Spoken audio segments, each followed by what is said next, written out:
Buenos días. Permítanme presentar, soy el profesor Héctor Dante Luchini, titular de la primera cátedra de Clínica Obstétrica y Perinatología. Hoy vamos a dar comienzo a los teóricos de esta materia.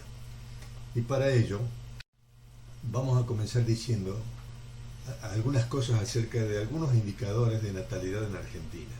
Tengan en cuenta que estos datos son del 2012, estamos en Argentina, donde las estadísticas no están muy actualizadas. Repito, en el 2012 fallecieron en Argentina 258 mujeres mientras estaban embarazadas o dentro de los 42 días siguientes a la terminación de su embarazo, por causas relacionadas o agravadas por la gestación. Con 738.000 partos o nacidos vivos en el mismo año, esto representa una tasa de mortalidad materna de 3.5 por 10.000 nacidos vivos. La mortalidad materna constituye un importante problema de salud pública, tanto en lo referente a sus causas como a los distintos factores que influyen en la misma: la asistencia sanitaria de la madre, el saneamiento, la nutrición, las condiciones socioeconómicas generales, etc. Las disfunciones maternas pueden subdividirse en dos grupos.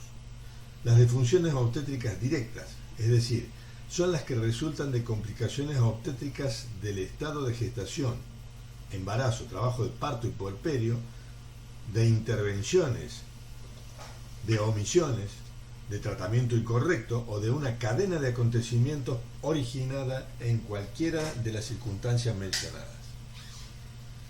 Las disfunciones obstétricas indirectas son las que resultan de una enfermedad existente desde antes del embarazo o de una enfermedad que evoluciona durante el mismo, no debidas a causas obstétricas directas, pero sí agravadas por los efectos fisiológicos del embarazo.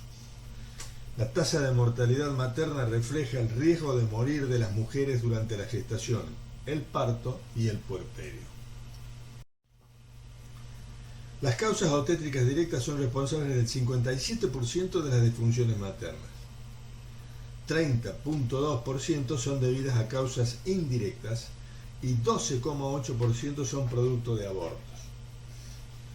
Al desagregar las causas de disfunciones maternas directas, aparecen en primer lugar los trastornos hipertensivos, 18.2%, seguidos por las complicaciones del puerperio, que incluyen la sepsis puerperal, 14.3%, y las hemorragias, 10.1%.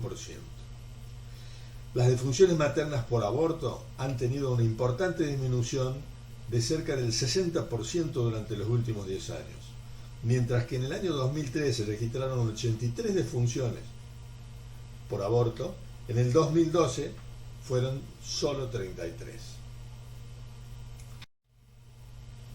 La mortalidad perinatal comprende las disfunciones ocurridas en el periodo que se inicia en la semana 22 de gestación, cuando el peso del feto es normalmente de 500 gramos, y termina cuando se completan los 7 días después del nacimiento. En nuestra provincia nacieron alrededor de 58.540 nacidos vivos en el año 2010, de los cuales el 7.2% pesaron menos de 2.500 gramos, lo que representa patología, sea por prematurez o porque eran bajo peso al nacer, es decir, pesaban menos de lo que tenían que pesar en el momento del nacimiento. Lo bueno es que el 99.7% de esos nacimientos se realizaron en establecimientos asistenciales, tanto públicos como privados.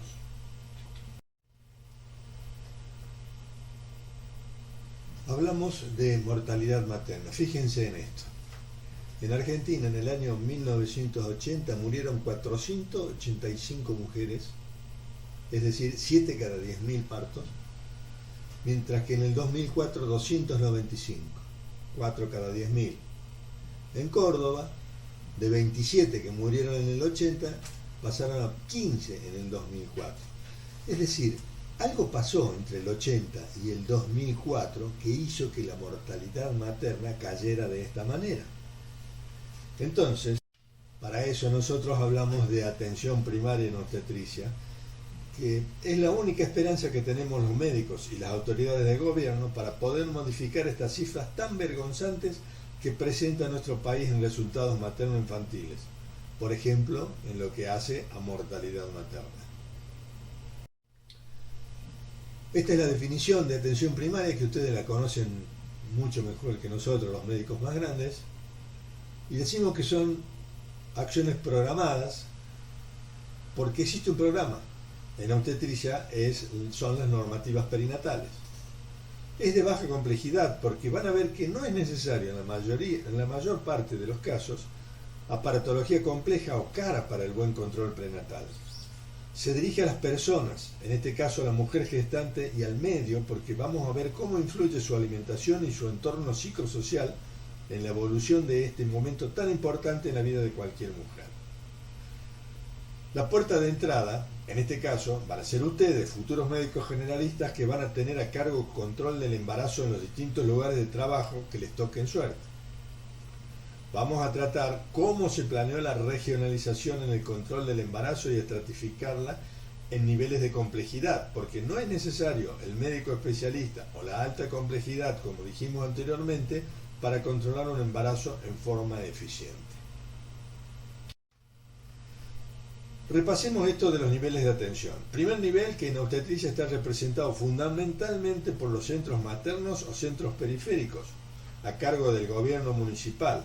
En nuestra ciudad, en la actualidad, existen 56 centros de salud y 26 unidades de atención, primarias de atención, que han sido ubicadas de manera que la distancia al hogar de nuestras embarazadas no exceda de 10 cuadras, de manera que puedan concurrir incluso a pie y en compañía de los otros hijos, donde se aprovecha la oportunidad para ejecutar acciones preventivas en salud como control de crecimiento, provisión de leche en polvo y control de esquema de vacunación.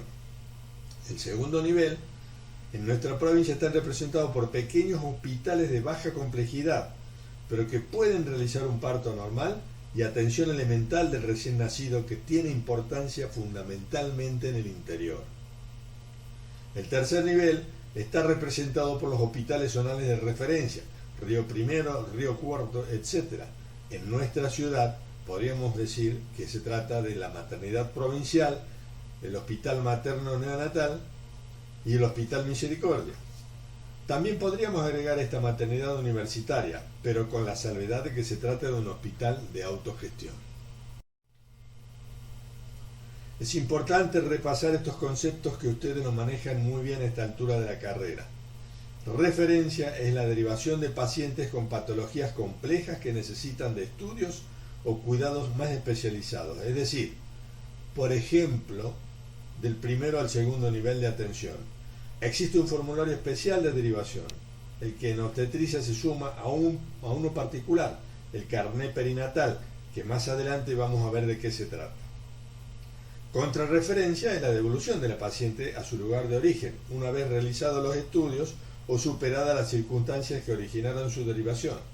Acá también existe un formulario especial en el cual se vuelca la información necesaria para el médico de cabecera de lo que sucedió durante el periodo de derivación.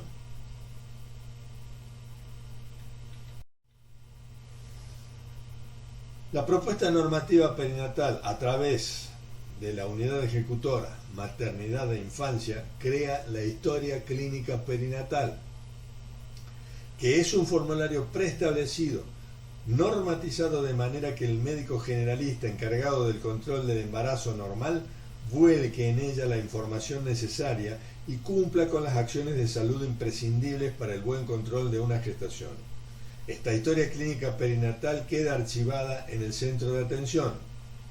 Además, crea el carnet perinatal, que es una copia de la historia clínica perinatal y debe ser llenada por el médico en el momento de la consulta.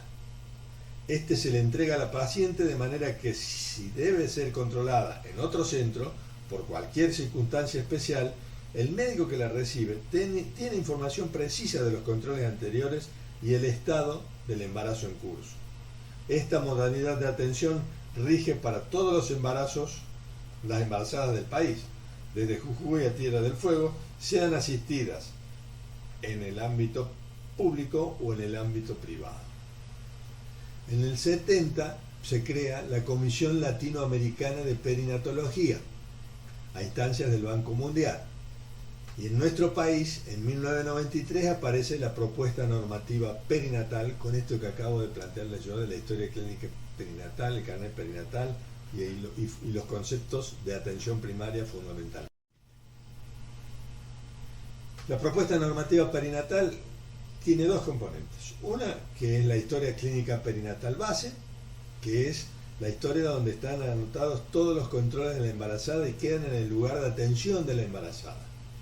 Y el carnet perinatal, que es una copia de la historia clínica perinatal, pero que se lo damos a la paciente, de manera que ella pueda tener una constancia del estado en el que está su embarazo y de los controles que ha recibido hasta el momento.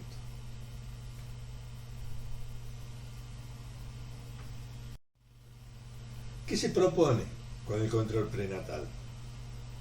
Valorar el embarazo y el desarrollo fetal, fundamental, ver cómo crece, si está creciendo bien o no, si está desarrollándose bien o no. Hacer investigación, diagnóstico y tratamiento de las distintas patologías que complican el embarazo. Corrección o indicación alimentaria, fundamental para la buena evolución del embarazo. Vacunación. Sepan de que en este momento las vacunas obligatorias en el embarazo son la vacuna contra la gripe, la vacuna triple bacteriana acelular, que se coloca una dosis alrededor de las 24 o 27 semanas, y la segunda dosis del refuerzo entre las 32 y 34 semanas, en las pacientes que no han sido vacunadas. Y en las que ya han sido vacunadas con anterioridad, una dosis de refuerzo alrededor de las 32-34 semanas. También es importante el control perinatal para hacer educación para la salud y verificar que las pacientes cumplan con lo que uno le está diciendo, es decir, verificar el cumplimiento de las acciones preventivas.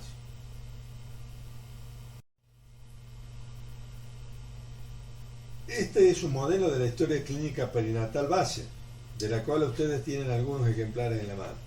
Esta sería la parte superior o anterior e interior del formulario, en el cual podemos apreciar tres grandes sectores encabezados por esta zona demarcada a manera de título, la zona que está en negro. El primero, que contiene los datos filiatorios de la paciente, nombre, edad, domicilio, número de documento, etcétera, como cualquier historia clínica de la que ustedes ya conocen. El segundo corresponde a los antecedentes familiares, personales y obstétricos. El tercero corresponde al embarazo actual, es decir, el control de este embarazo en curso y por el cual la paciente se acerca al centro de control. Si observamos con detenimiento, hay algo que nos llama la atención.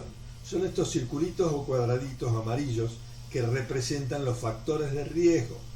Y es a lo que ustedes en el control del embarazo van a tratar de identificar para poder establecer cuáles son las pacientes que deben ser derivadas a los centros de mayor complejidad para que sean atendidas por especialistas que tendrán a su cargo la responsabilidad de corregir estos factores de riesgo para que el embarazo llegue a feliz término.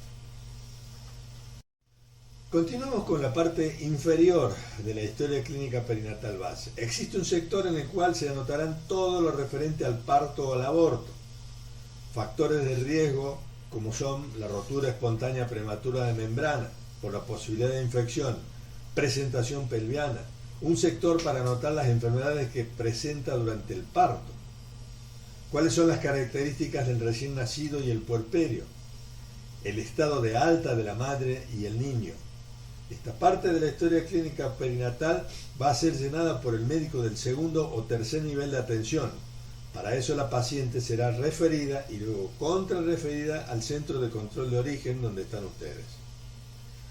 Fíjense, de esta manera el médico que la recibe tiene la información veraz de lo que le sucedió a esa paciente en el otro centro de atención. Si ustedes observan la otra cara de la historia clínica perinatal, el dorso, van a ver un listado de códigos que corresponden a las patologías del embarazo, parto y puerperio, a la indicación de parto quirúrgico o inducción, qué medicación se usó durante el trabajo de parto, qué patología presentó ese niño cuando nació, la patología neonatal, y qué anomalías congénitas puede o no haber presentado ese niño al nacer. Esto simplifica y asegura la anotación en la historia clínica de la información necesaria para el seguimiento de la paciente. Esta es una vista de la cara externa del carnet perinatal. Está dividido en 3 partes y podemos identificar en la primera una tabla que muestra el crecimiento del peso de la embarazada, identificándose una zona A que corresponde a la desnutrición, una zona B y C entre los percentilos 95 y 120 a lo normal, y la D que corresponde a la obesidad. Esto nos sirve para ajustar la dieta de la embarazada, que recuerden que es uno de los objetivos del control prenatal. La otra tabla corresponde al crecimiento fetal, utilizando para ello la altura uterina con una zona central entre los percentilos 10 y 90, que es lo normal, por debajo restricción del crecimiento y por encima macrosomía, identificando así patologías como la insuficiencia placentaria o la diabetes, por ejemplo. En el segundo sector hay un lugar para anotaciones especiales como alteraciones de los exámenes complementarios, hospitalización u observaciones importantes. Y en el tercer sector están los datos filiatorios de la paciente. Recuerden que la otra cara es una copia de la historia clínica perinatal base. A continuación, veremos cuáles son las actividades propuestas por la normativa perinatal para el control del embarazo. El cálculo de amenorrea, la medición del peso y la tensión arterial se deben hacer en cada control.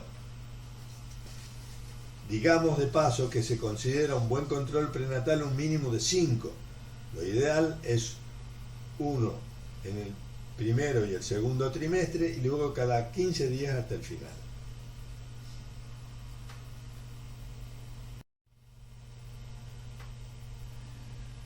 Evaluación del crecimiento fetal, del riesgo y la posibilidad de indicación de ácido fólico y hierro también debe hacerse en cada control. La evaluación de la cantidad de líquido amniótico cobra interés a partir de la segunda mitad del embarazo, pues allí donde aparecen patologías que lo alteran y lo complican. El diagnóstico de presentación es importante al final del embarazo. La detección de diabetes debe hacerse en el primero y en el tercer trimestre. Cuando tengan la clase de diabetes van a ver cómo y por qué. Los contenidos educativos, es decir, educación para la salud, debe hacerse siempre, en cada control. El diagnóstico de vida fetal se realiza en los primeros meses mediante la ecografía y a partir de los 4,5 o 5 meses por la aparición de los movimientos activos fetales y la ocultación, lo mismo que el diagnóstico del número de fetos, o sea, la presencia de un embarazo múltiple. La detección de sífilis debe hacerse en el primero y en el tercer trimestre, no solo de sífilis, sino de todas las enfermedades venéreas, que ya vamos a ver cuáles son importantes en el embarazo. La vacunación debe hacerse en el segundo trimestre, a las 23 semanas la primera dosis y el refuerzo a las 27, entre las 32 y 34, como dijimos. Y el examen clínico general en el primer control, recuerden que la embarazada puede presentar asociada cualquiera de las patologías de las otras especialidades que ustedes vienen estudiando a lo largo de la carrera. El examen ginecológico debe hacerse en la primera consulta. Recuerden investigar patología mamaria, sea maligna o de areola y pezón, que condicionarían la lactancia, y también el estudio del cuello uterino mediante el Papa Nicolau y la colposcopía. La evaluación de la pelvis se realiza al final del embarazo, ya que junto con la presentación condicionará las posibilidades de que sea un parto vaginal o una cesárea. Y el examen odontológico en la primera consulta. ¿Cuáles son los estudios complementarios que debemos realizar en el control del embarazo? De laboratorio solicitaremos una rutina constituida por un citológico completo, una glucemia, un grupo sanguíneo y un factor RH y una orina completa. La serología está constituida por el análisis de sífilis, VDRL, de Chagas, toxoplasmosis, HIV y hepatitis.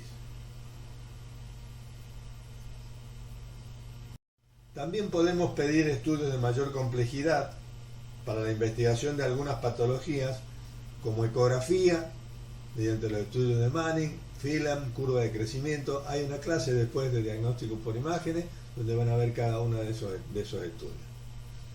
El Non-Stress Test o Cytosine Challenge Test para ver la vitalidad fetal. El Doppler color, que nos avisa de que hay una alteración del bienestar fetal. O la resonancia magnética nuclear fetal para concretar o estudiar algunas malformaciones. ¿Cuál es la medicación de rutina que podemos utilizar? Ácido fólico, vitamina y hierro, depende del estado general de la paciente y del estado de nutrición y de sus hábitos alimenticios. Ahora bien, ¿qué logramos con la confección de la historia clínica perinatal base? Normatizar y unificar la recolección de datos. Y todos los médicos hacen lo mismo y todas las pacientes reciben la misma calidad de atención, desde Tierra del Fuego hasta Jujuy, privado o público. Facilita la comunicación intra y extramuro, son todas crucecitas o puntitos, no hay que interpretar la letra de ningún médico. Favorece el cumplimiento de las normas, otra vez, todos hacen lo mismo. Se puede procesar los datos localmente, existe un programa, el SIP, Sistema Informático Perinatal, que es la digitalización de los datos obtenidos de la historia clínica. Una vez que uno los coloca dentro de la computadora, puede obtener muchísima información a partir de esa digitalización. Forma un banco de datos localmente, se puede implantar un sistema de vigilancia epidemiológica, me permite planificar la atención, identificar la población asistida, evaluar la asistencia, es decir, cómo están tratando los médicos en cada lugar, categorizar los problemas, comparar los resultados obstétricos en cada lugar, es decir, me facilita la auditoría. Con esto nosotros hemos intentado introducirnos en lo que es la atención primaria referida a obstetricia. Espero que les haya sido de utilidad esta clase. Muchas gracias.